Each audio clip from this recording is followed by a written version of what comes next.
Hi guys, we'll be starting with lesson 20, striking off and restoration of name of company and LLP. Now, what do you mean by the term striking off?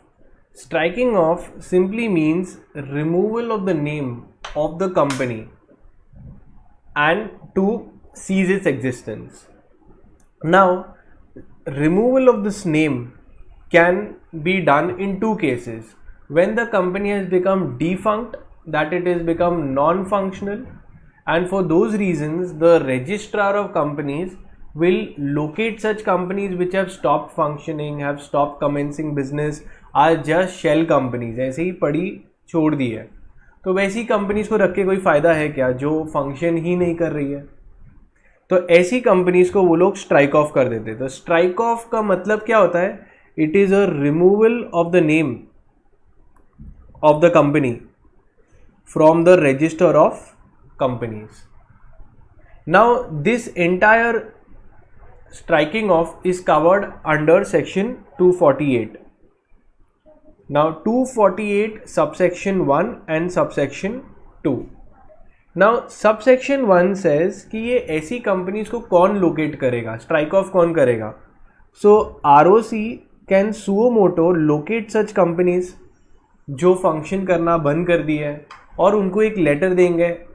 First notice will be send to the registered office that according to the ROC you are not functioning. If you all are active kindly respond. the reply will be received, then the ROC will decide whether the company is functioning or no, and if the ROC finds that the company is defunct and non-operational, it will strike off the company. ये 248 subsection 1. So this is done by ROC. Subsection 2 talks when I myself apply to ROC कि आप मुझे उड़ा दो, मैं function नहीं कर रहा हूं. अब क्या होता है? Why will a company themselves apply कि मुझे उड़ा दो? Let's see. Striking off the name of the company by application made by the company only. अब क्या होता है कि कभी कभार मैं रियलाइज़ करता हूँ कि मेरे बिजनेस में अब वो स्कोप रहा नहीं और मैं ROC को ही बोल रहा हूँ आप प्लीज़ मेरी कंपनी को रजिस्टर की बुक से निकाल दो, वाइंड अप कर दो मेरी कंपनी. ठीक है. नाउ ये तुम खुद ही जाके अप्लाई करते हो. जब ROC डिसाइड करता है कि लोकेट करता है तुम्हारी कंपनी, तो वो एक फॉर्म्स आते हैं इसके STK 1. STK 1 is the form number जिसमें ROC एक एप्लीकेशन देगा कंपनी को कि भाई आप फंक्शन कर रहे हो कि नहीं, और अगर वो नहीं फंक्शन कर रही है तो उसको उड़ा देंगे, उसको रजिस्टर से बुक से निकाल देंगे. अब क्या होता है, कभी कभार मैं खुद रियलाइज़ करता हूँ कि मेरा बिजनेस चल नहीं रहा है, मेरे को बिजनेस अभी चलाना नहीं है, मैं खुद ROC को बोलता हूँ आप मुझे उड़ा दो. So your form STK 2 will be given. STK 2 अब कौन फाइल करेगा? वो कंपनी खुद फाइल करती है ROC के साथ में कि आप प्लीज़ मुझे उड़ा दो. ठीक है. Now tell me one thing, company जब खुद बोलेगी तब हम लोग को टेंशन आता है कि ये कंपनी खुद क्यों बोल रही है कि उनको उड़ा दे. तो ऐसे केस में हम लोग एफिडेविट ले लेते हैं, इंडेमनिटी बॉन्ड ले लेते हैं, डायरेक्टर्स के पास है, वो देखेंगे क्या है. Now we'll see the two subsections that are given in company law. So first we are doing subsection 1, section 248, which talks about removal of the name of the company from the register of companies. सबसे पहले where the registrar has reasons to believe, ROC को खुद को लग रहा है कि एक company has failed to commence his business within 1 year of incorporation. 1 साल हो गया कंपनी ने बिजनेस चालू ही नहीं किया फ्रॉम इनकॉर्पोरेशन, और is not carrying on business for any time in the preceding 2 financial years. मतलब कभी भी पिछले 2 साल से फंक्शन ही नहीं कर रही है. तो एक तो या तो तुमने इनकॉर्पोरेशन से ही बिजनेस नहीं चलाया, या फिर तुमने चलाया और अभी 2 साल से बंद हो. तो ऐसी कंपनी को वो नोटिस भेजेगा। तीसरा क्या कंडीशन है, अगर subscribers of MOA, the subscribers of the memorandum have not paid the subscription amount which was undertaken, which was told that they will take it up, तो भी वो लोग ने नहीं बाय किया, तभी भी हम लोग कंपनी को स्ट्राइक ऑफ कर देंगे। या फिर the company is not carrying on any business operations as revealed after physical verification, तो जब फिजिकल वेरिफिकेशन किया तो पता चला कि कंपनी फंक्शन ही नहीं कर रही है, तो ये केसेस के अंदर रजिस्ट्रार तुम्हारे कंपनी को स्ट्राइक ऑफ कर देगा। तो सबसे पहले क्या है, इनकॉर्पोरेशन से बिजनेस कर ही नहीं रहे हो। सेकंड, तुम पिछले 2 ईयर्स से बिजनेस ही बंद कर दिया है। सोचो रिलायंस इंडस्ट्रीज या एक किंगफिशर एयरलाइंस, पिछले बहुत साल हो गए उसको एग्जिस्टेंस है, पर पिछले 2 साल में वो फंक्शन ही नहीं कर रहे, तो वैसी भी कंपनी को स्ट्राइक ऑफ कर सकते हैं। अगर तुमने सब्सक्रिप्शन अमाउंट ही नहीं पे किया है, मेमोरेंडम जैसे कंपनी साइन होती है, सब्सक्राइबर्स टू MOA लिख के देते कि हम लोग इतना पे करेंगे, अगर वो नहीं पे किया तो कंपनी उसको स्ट्राइक ऑफ कर देगी। ROC will strike of such company. और एक है फिजिकल वेरिफिकेशन के बाद में पता चला कि कंपनी एक्चुअली फंक्शन कर ही नहीं रही है, तो ऐसे केसेस के अंदर सबसेक्शन 1 के अंदर ROC तुम्हें स्ट्राइक ऑफ करने के स्टेप्स आगे बढ़ा लेगा। Now let's see what are those steps. Now we are seeing section 248 subsection 1. अगर ROC ने ढूंढा कि तुम्हारी कंपनी फंक्शन नहीं कर रही है, ये क्यों कर रहे हैं ना वो लोग, क्योंकि इतनी सारी खोखा कंपनीज होना चालू हो गई थी कि लोग फ्रॉड कर रहे थे कंपनीज बना के, तो ऐसी कंपनीज को लोकेट कर करके उड़ाने में ही अक्लमंदी है। तो अगर registrar on its own motion, that is suo motu, under subsection 1 under those conditions can decide to strike off the company, तो सबसे पहले ROC क्या करेगा, ROC कंपनी को एक लेटर देगा to the company and its directors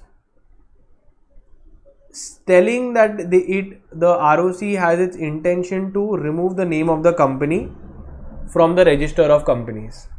so the company will get a shock, the directors will get a shock, so directors will then reply. The directors will send their representations to the ROC within 30 days.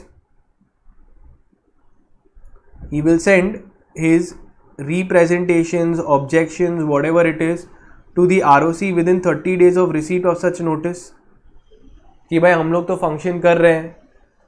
After 30 days अब ROC decide करेगा कि क्या करना है आगे। After expiry of the time, then the ROC may strike off the name of the company unless it is shown contrary by the company, unless it is shown that it is actually active.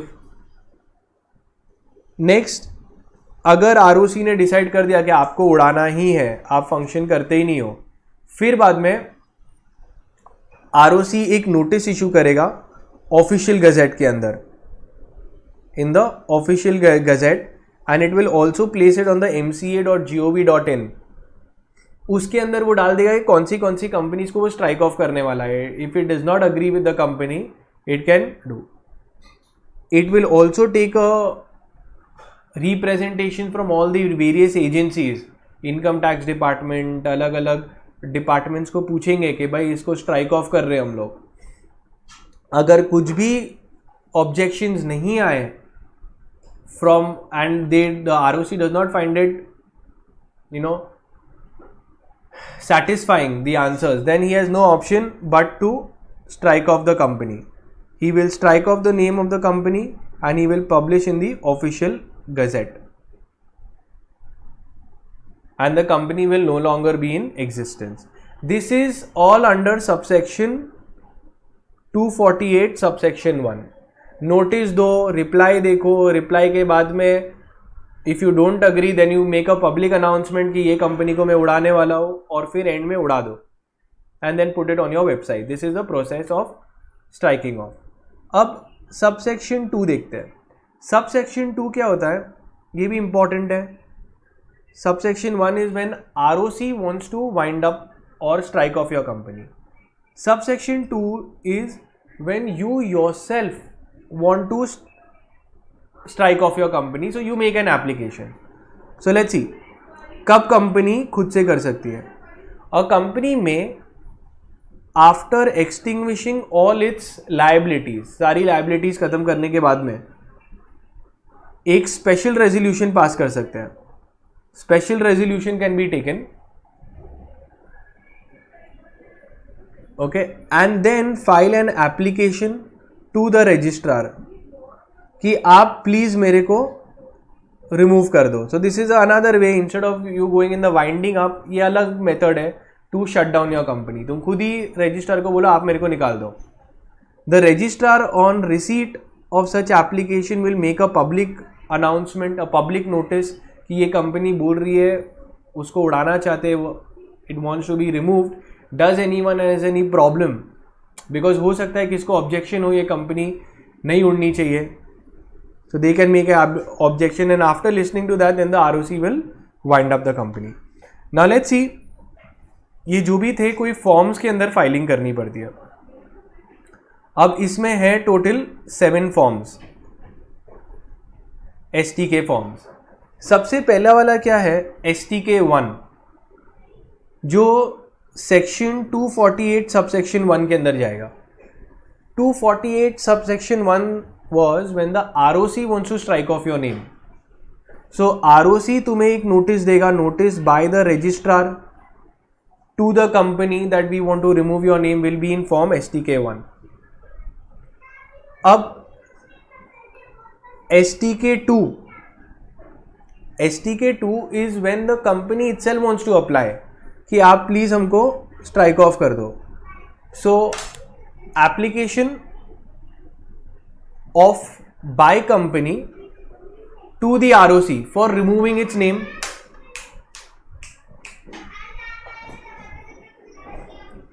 So the company will apply to the ROC that please remove your name. अभी जैसे तुम apply करोगे company को, अब इसके साथ में 2 form चिपकाने पड़ेंगे, अटैचमेंट देना पड़ेगा, STK 3 एंड STK 4. STK 3 क्या है कि ROC डायरेक्टर्स को बोलेगा कि भाई आपको उड़ाना है ना कंपनी को, आप पहले मेरे को इंडेमनिटी बॉन्ड दो. इंडेमनिटी बॉन्ड दो. तो कोई बोलेगा क्या इंडेमनिटी बॉन्ड? आप लिख के दो कि अगर स्ट्राइक ऑफ कर दिया ROC ने और उसकी वजह से किसी को भी नुकसान हुआ तो आप रिस्पॉन्सिबल हो गए, you will make good the losses. Indemnify means what? To pay for the losses. So मैं तो आपको, आप मेरे को बोल रहे हो कंपनी उड़ा दो, मैं उड़ा देता हूँ, बट अगर फिर बाद में कोई कंप्लेन करके आया या कोई क्लेम किया तो आप भरोगे. तो डायरेक्टर्स के पास से हम लोग एक इंडेमनिटी बॉन्ड लेंगे इन STK 3, और एक और अटैचमेंट लेंगे वो है STK 4.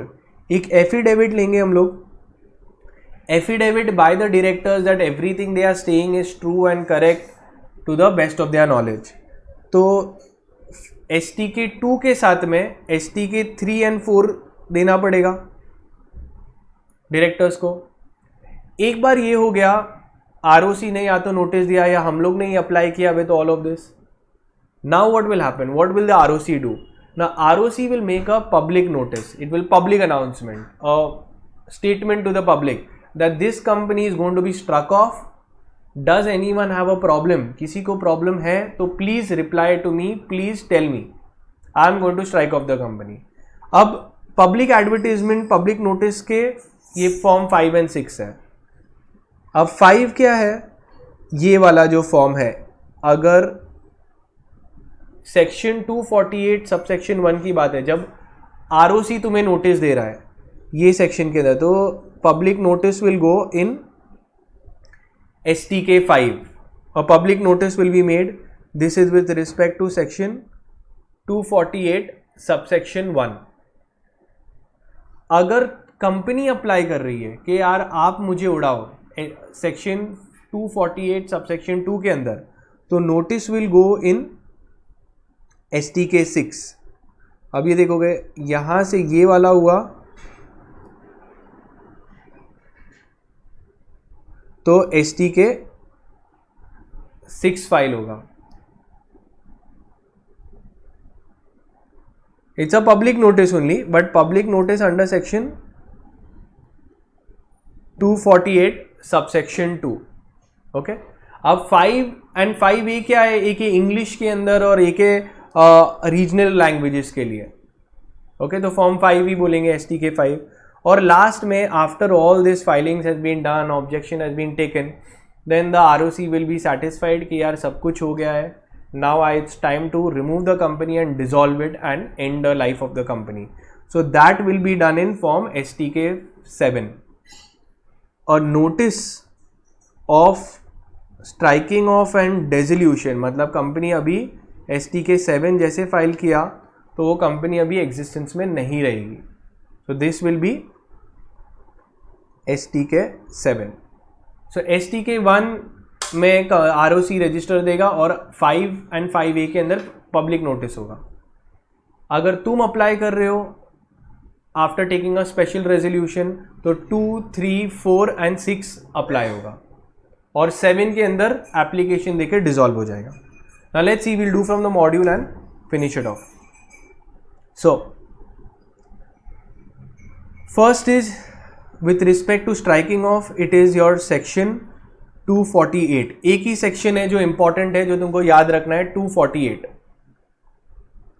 अब आता है वेज ऑफ स्ट्राइकिंग ऑफ. कैसे स्ट्राइक ऑफ कर सकते हैं? या तो रजिस्ट्रार स्ट्राइक ऑफ कर सकता है या फिर कंपनी खुद अप्लाई कर सकती है कि आप मुझे स्ट्राइक ऑफ कर दो. Registrar suo motu under which section he can do? Under section 248 subsection 1.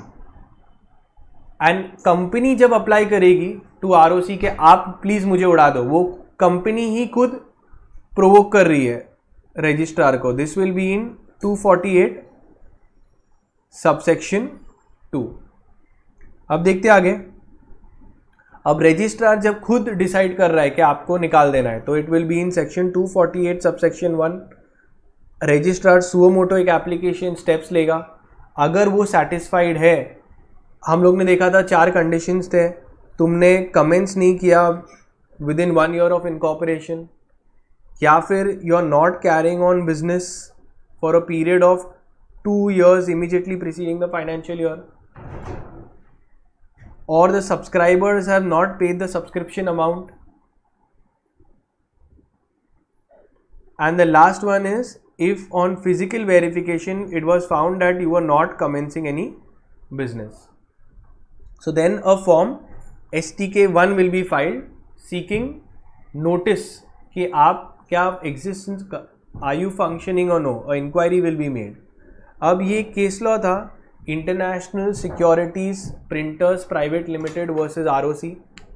इसके अंदर क्या था कि ROC ने जो रिक्वायरमेंट था ऑफ सेंडिंग द नोटिस ही नहीं भेजा. Notice was not issued by the ROC to the company और उसने स्ट्राइक ऑफ कर दिया. तुम मुझे बोलो कि वैलिड है क्या ROC का ये स्टेप? नोटिस ही नहीं दिया. STK 1 जो है रिक्वायरमेंट, पहले पूछो उनको, वो इंक्वायरी ही नहीं की और ऐसे ही स्ट्राइक ऑफ कर दिया. Is the striking off valid? So then they said that the ROC has failed to prove that proper steps were taken which are a prerequisite for striking off. Striking off करने के लिए वो notice देना बहुत जरूरी है. And therefore the striking off of that company was wrong and the company was reinstated and the company was given back, it was restored the name. They said that such a thing, what the ROC did was arbitrary, illegal and against the principle of natural justice and the petition was accepted. So procedure क्या है जो ROC को follow करना है? तो सबसे पहले notice देना पड़ेगा उसको. नोटिस के रिप्लाई के लिए रुकना पड़ेगा, 30 दिन का टाइम है. उसको कंसिडरेशन देखना पड़ेगा क्या बोल रही है company. He will make a publication of the notice. He will intimate the authorities like income tax department के मैं कंपनी को उड़ा रहा हूँ. He will strike off the name of the company. Okay, he will कुछ उसके dues views होंगे तो उसको क्लियर कर देंगे, and a notice will be given of dissolution and it will be dissolved. Let's see, you will serve a notice, notice will be in STK1. अब reply करेगी, on receipt of such a notice all the directors of the company are required to send their representation explaining why the name of the company should not be removed. उस considerations को सुनेगी, ROC will consider the representation and the applications given. फिर बाद में एक publication करेंगे वो STK 5 के अंदर हम लोग ने देखा था, इन 5A. then intimation to all the regulatory authorities, then the striking off and the removal of the name will be done. कुछ पैसा अगर रियलाइज करना है तो रियलाइज कर देंगे. The registrar before passing an order for striking off should satisfy that the sufficient provisions have been made for realization of all the amounts due to the company for repayment of its liabilities. सारी liabilities pay off हो जानी चाहिए. And then a notice of dissolution will be given in STK 7. आगे देखते हैं. We are talking of section 248 subsection 2. Now 248 subsection 2 क्या बोल रहा है कि कंपनी खुद ही अप्लाई करिए कि मुझे उड़ा दो. सो पहली बात, कौन सी टाइप की कंपनीज नहीं अप्लाई कर सकती है under this? Listed company, section 8 company जिसका कोई लोन पेंडिंग है, जिसके ऊपर कोई कंपाउंडिंग एप्लीकेशन है, जिसके ऊपर कोई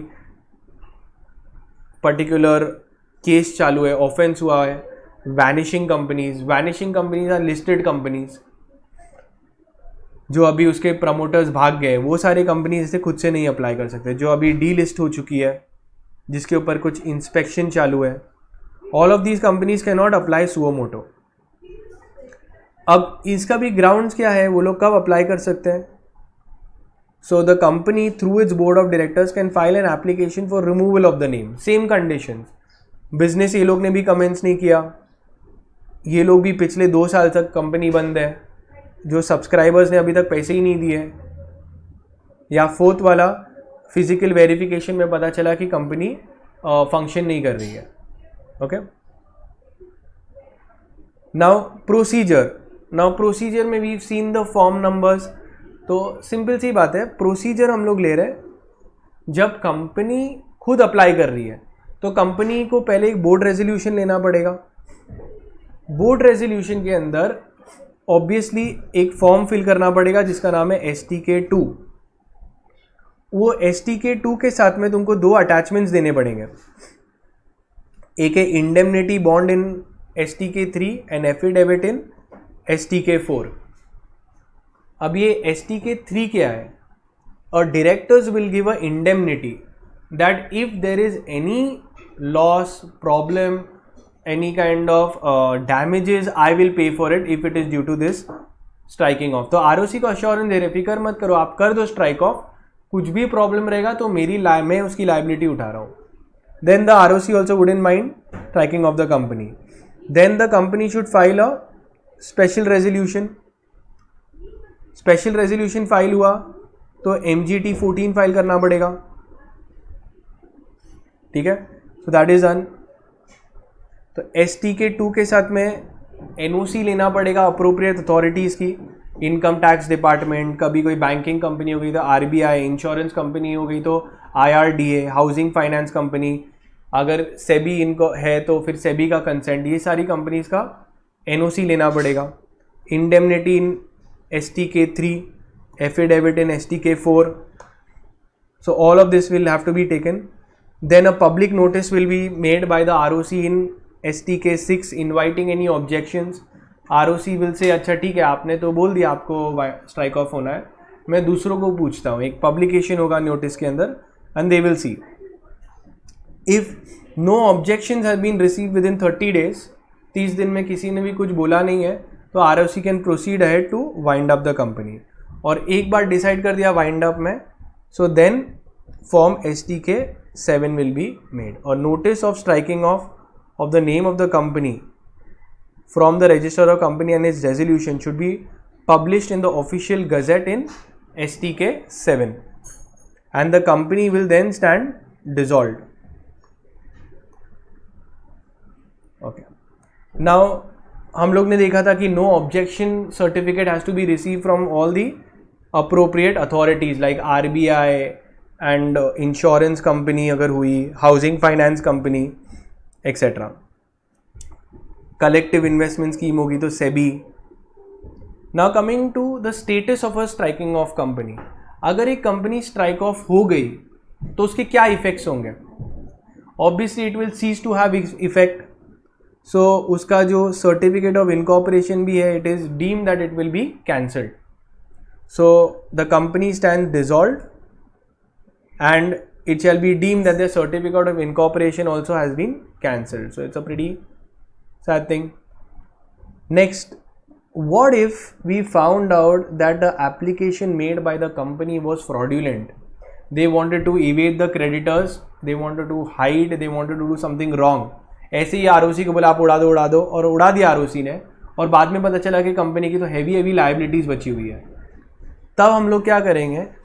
that if we have found that the application by the company was with the intention to evade the liabilities and to deceive the creditors, then the persons in charge of the management shall be liable joint and severally for all the losses and damage caused, and they will also be punished under section 447.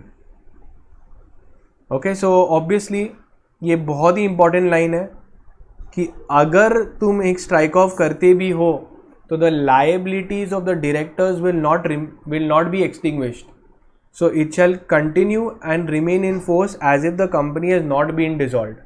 समझने की बात है, तुम company dissolve कर रहे हो तो किसी का पैसा बाकी है तो तुम्हारी तो हमेशा लायबिलिटी रहने वाली है, तुम खाली कंपनी बंद करके उसको इवेड नहीं कर सकते हो फ्रॉड्यूलेंटली।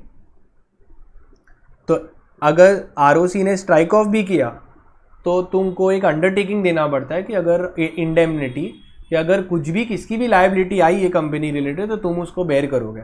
सो it shall continue and be enforced as if the company was not dissolved.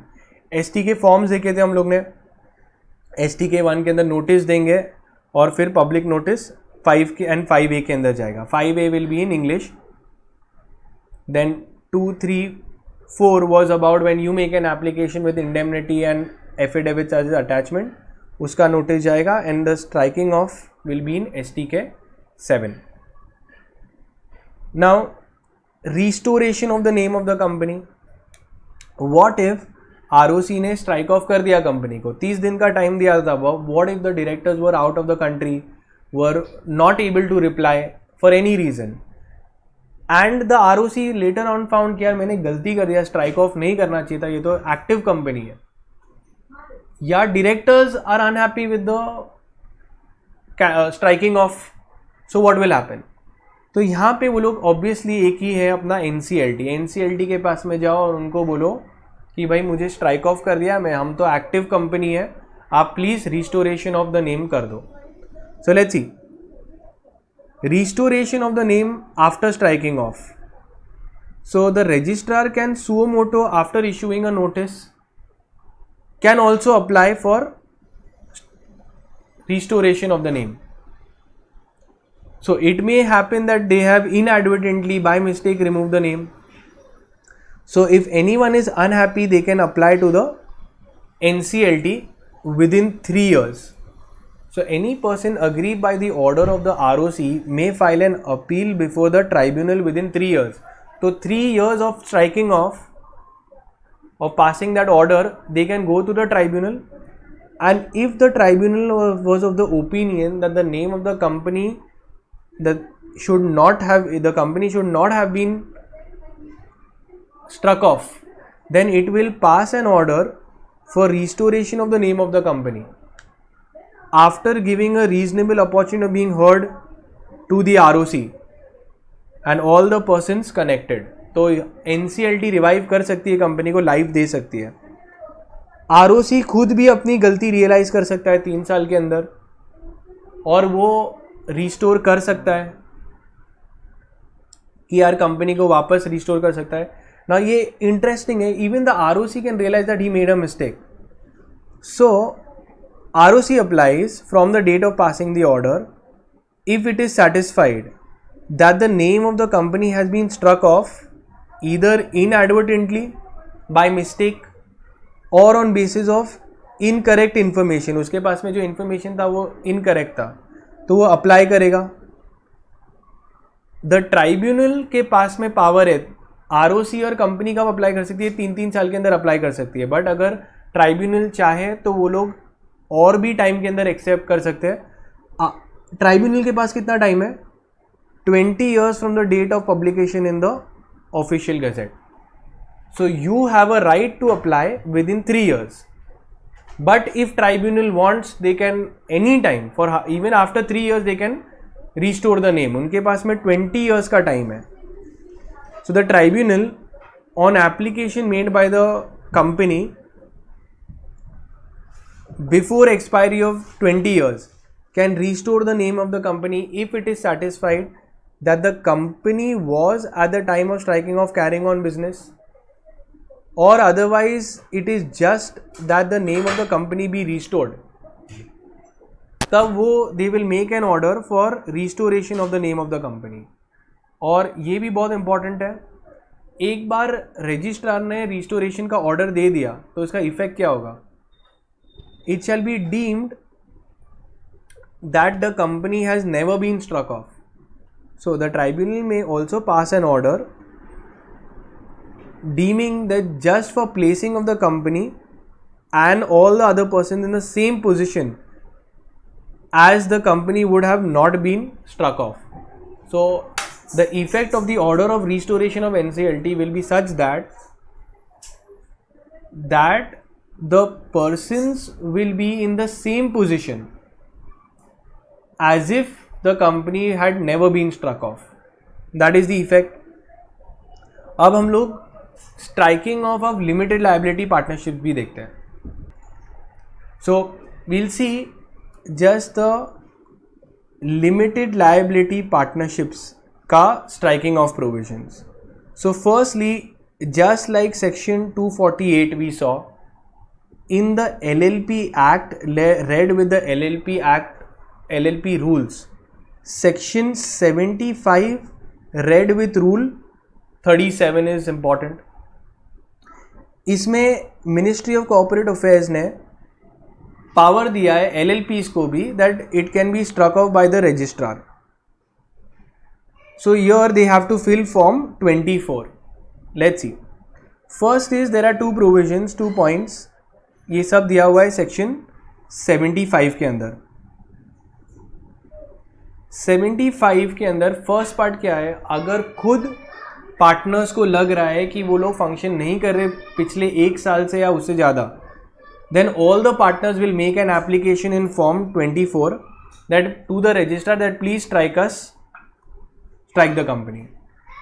Next is if the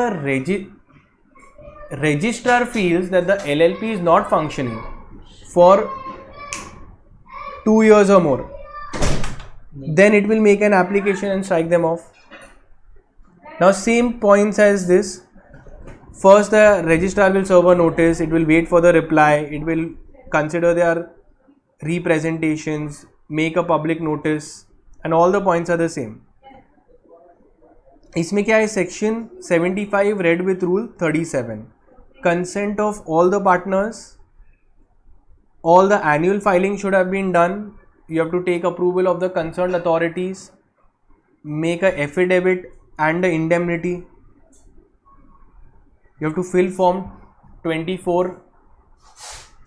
publication of the notice, strike off, and then realization of the dues.